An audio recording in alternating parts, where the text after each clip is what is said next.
পরিশ্রম করেছি বিদ্যা প্রাপ্তির জন্য বাসুদেব। তাহলে কেন আমার বিদ্যার বিস্মরণ ঘটল?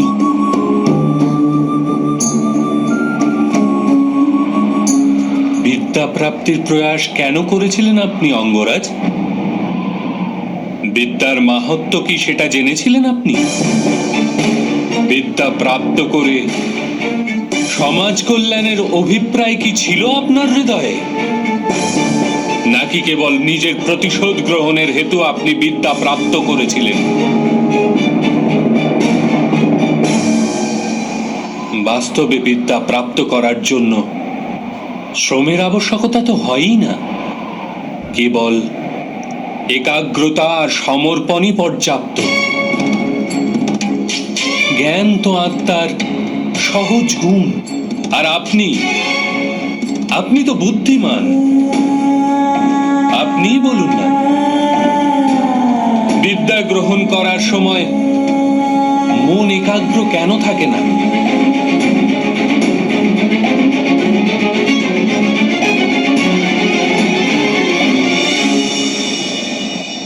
যখন জ্ঞানকে মানুষ সাধনা বলে মেনে অন্য কোনো বস্তু প্রাপ্ত করার জন্য জ্ঞানার্জনে বেরিয়ে পড়ে, তখন জ্ঞান গ্রহণ করার সময় তার মন স্থির হতে পারে না। জ্ঞান তার আত্মার গুণ হয়ে উঠতেই পারে না। যেরূপ রং বস্ত্রের নিজস্ব গুণ নয়, এই কারণেই সূর্যের প্রকাশ হলে উত্তাপে রং বর্ণহীন হয়। যে ব্যক্তি অমূল্য জ্ঞানের মূল্য জেনে জ্ঞান প্রাপ্তি করে, সে উত্তম হয়ে ওঠে। কিন্তু যে ব্যক্তি অন্য কিছু প্রাপ্ত করার আশায় জ্ঞান প্রাপ্ত করে থাকে, সে জীবন ভর শ্রেষ্ঠ হওয়ার স্পর্ধা দেখিয়ে যেতে থাকে, কিন্তু সে উত্তম হতে পারে না। আপনিও জ্ঞান প্রাপ্ত করেছেন, কিন্তু কোন আশায়? ভগবানের আশ্রয়ে থেকেও কেন আপনার মন শান্ত হয়নি? আপনি সর্বদাই প্রতিযোগিতা জ্ঞান প্রাপ্তির এরূপ আশাই আপনার অনুচিত ছিল। তাহলে এই বিদ্যার বিস্মরণ কেন হবে না অঙ্গরাজ কর্ণ? কি করে আমি প্রতিযোগিতা ছেড়ে দিতাম বাসুদেব? কি করে নিজের জীবনের সাথে আপোষ করে নিতাম? এই সমাজ নিরন্তর আমার সম্ভাবনাকে খুইয়ে দিয়েছে, আমার শক্তিকে সম্মান দেয়নি, আমার স্বপ্নকে স্বীকার করেনি,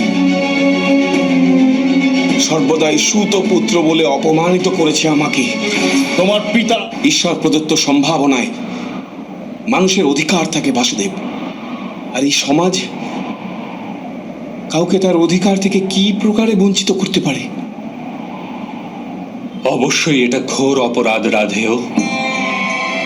জাত পাতের বিভেদ করা, আর এই মিথ্যা বিভেদের ওপর ভিত্তি করে কোনো মানুষকে অথবা সমাজের কোনো অংশকে অধিকার থেকে, সুযোগ থেকে, সম্পত্তি থেকে অথবা সম্মান থেকে বঞ্চিত করা মানবতার বিরুদ্ধে।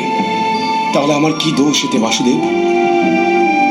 যদি আমার মনে অসন্তোষ জন্মায়, যদি আমি প্রতিযোগিতা করে থাকি, যদি আমি বলপূর্বক নিজের অধিকার লাভ করার প্রচেষ্টা করে থাকি, তাহলে কি দোষ আমার বাসুদেব?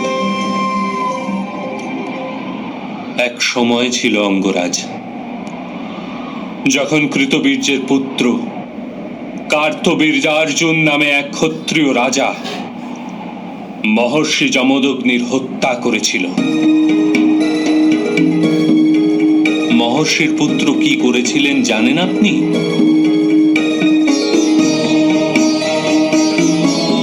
উনি নিজের পীড়ার মধ্যেও চিন্তা করেছিলেন যে কেন তার পিতা মহর্ষি যমদগ্নির হত্যা করা হলো, কোথায় বিস্তৃত হয়েছে অধর্ম। উনি নিজের পীড়া বিস্মরণ করেছিলেন, সমগ্র সমাজের পীড়াকে আপন করে নিয়েছিলেন, আর অধর্মী ক্ষত্রিয়দের বিনাশ করে সমগ্র আর্যাবর্তকে শুদ্ধ করাই জীবনের মন্ত্র করে নিয়েছিলেন। যদি উনি কেবল প্রতিশোধ নিয়েই সন্তুষ্ট থাকতেন, তবে আজ ভগবান পরশুরাম নামে অভিহিত হতেন না।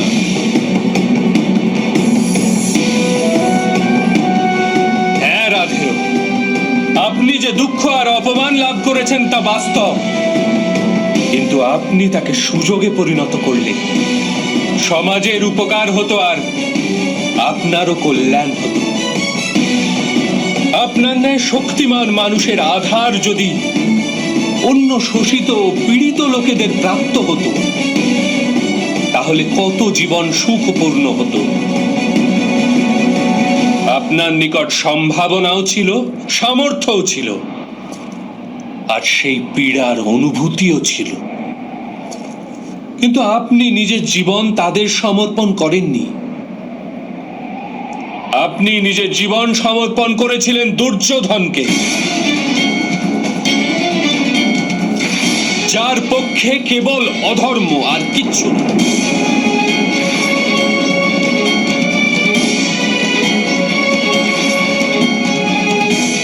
এখন দেখুন নিজের স্থিতি। আপনি দুর্যোধনের পক্ষ গ্রহণ করলেন, আর পাঞ্চালীর বস্ত্র হরণের ন্যায় পাপের ভাগী হলেন।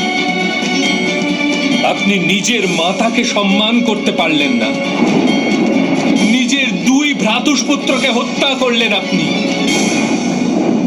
আর আজ নিজের ধর্ম হারিয়ে, নিজের বিদ্যা হারিয়ে, নিজের সন্তুষ্টি হারিয়ে নিজেরই অনুজের হস্তে মরবার জন্য প্রস্তুত হয়ে রয়েছেন।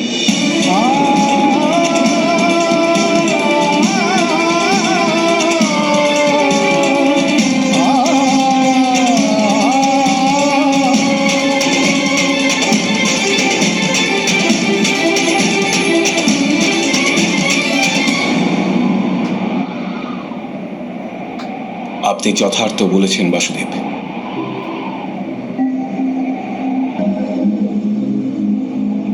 কিন্তু আমি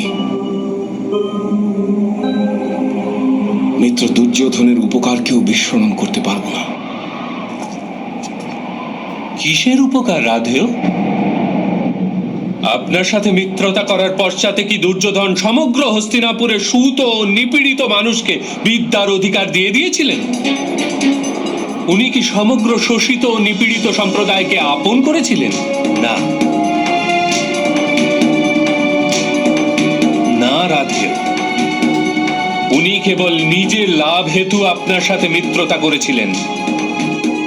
আপনার হৃদয়ে অর্জুনের প্রতি যে প্রতিস্পর্ধা ছিল, তার কারণে আপনার সাথে মিত্রতা করেছিলেন। যদি আপনি নিজের দুঃখ ত্যাগ করে সমাজের দুঃখকে আপন করতেন, তবে দুর্যোধনের কৃত্রিম মিত্রতার সত্যতা আপনি জানতে পারতেন। যদি দুর্যোধনের হৃদয়ে উপকারের ভাবনা থাকত, তবেই আপনি তার মাধ্যমে সংসারের নিপীড়িতদের কাজে লাগতে পারতেন। বাস্তবে তাকে সমস্ত অধর্ম ও অপরাধ থেকে মুক্ত করতে পারতেন। কিন্তু আপনি এই সত্য জানেনই। আপনার উপর কৃত উপকারের বাস্তবে কোনো মূল্যই ছিল না। আমি জীবনভর পীড়িত ও বঞ্চিতদের দান করেছি বাসুদেব। নিজের সম্পত্তি থেকে নিজের জন্য কিচ্ছু রাখিনি। ধনদান করলে বাস্তবিক লাভ দানির হয়ে থাকে, দান গ্রহণকারীর নয়।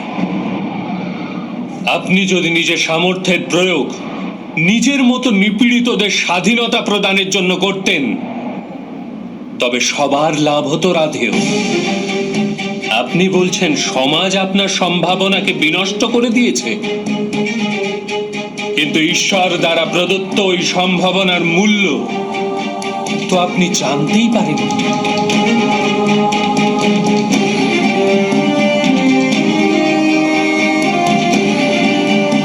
একটি সত্য জেনে রাখুন, যে ব্যক্তি সমাজের জন্য বেঁচে থাকে তার স্বয়ং নিজের লাভ হয়, কিন্তু যে ব্যক্তি কেবল নিজের জন্য বেঁচে থাকে সে স্বয়ং ও সমাজ দুজনেরই হানি করে থাকে। কুরুক্ষেত্রে আজ যে বিধ্বংস ঘটছে তার কারণ না দুর্যোধন না তো মামা শ্রী শকুনি। এই পাপ 3 মহারথী করেছেন, মহামহিম ভীষ্ম, গুরু দ্রোণ আর আপনি রাধেয়।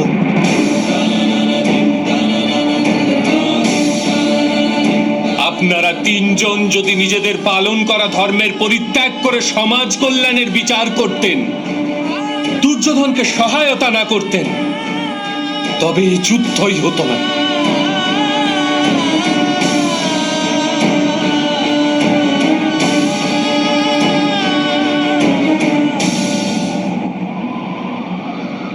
আপনি যথার্থ বলেছেন বাসুদেব। এই সমাজের যত হানি অধর্মীদের দ্বারা না হয়ে থাকে, তার অধিক হানি ধর্মজ্ঞানী ব্যক্তিদের নিষ্ক্রিয়তার দ্বারা হয়ে থাকে। এই মহাযুদ্ধের পাপ শিরোধার্য করছি।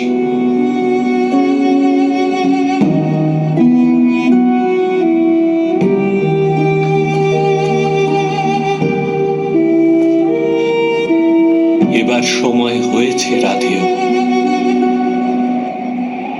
নিজের দুঃখ ভুলে যান, নিজের অধর্মকে পরিত্যাগ করুন আর নিজের মৃত্যুকে স্বীকার করে নিন। এতেই সমাজের আর আপনার কল্যাণ হবে রাধেয়।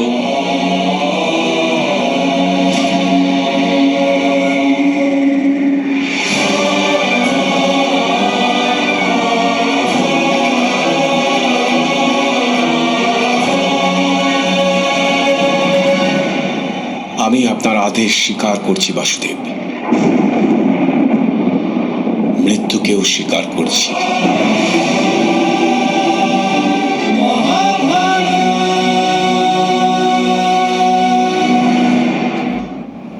আমার মাতা কুন্তিকে বলবেন উনি যেন আমাকে ক্ষমা করেন, আর পাঞ্চালীকে বলবেন আমি নিজের রক্তপাত ঘটিয়েছি, ওর কলঙ্ককে ধৌত করার জন্য। শুধু একটাই প্রশ্ন বাসুদেব, আমার সামর্থ্যের পরিচয় কি কখন হবে না?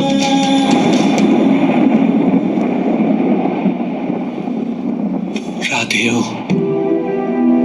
যখন আপনার হস্তে ধনুক নেই, আপনার রথের চাকা ভূমিতে আটকে রয়েছে, আর আপনার নিজের বিদ্যার বিস্মরণ ঘটেছে,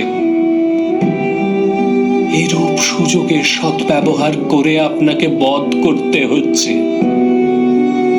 এটি কি আপনার সামর্থ্যের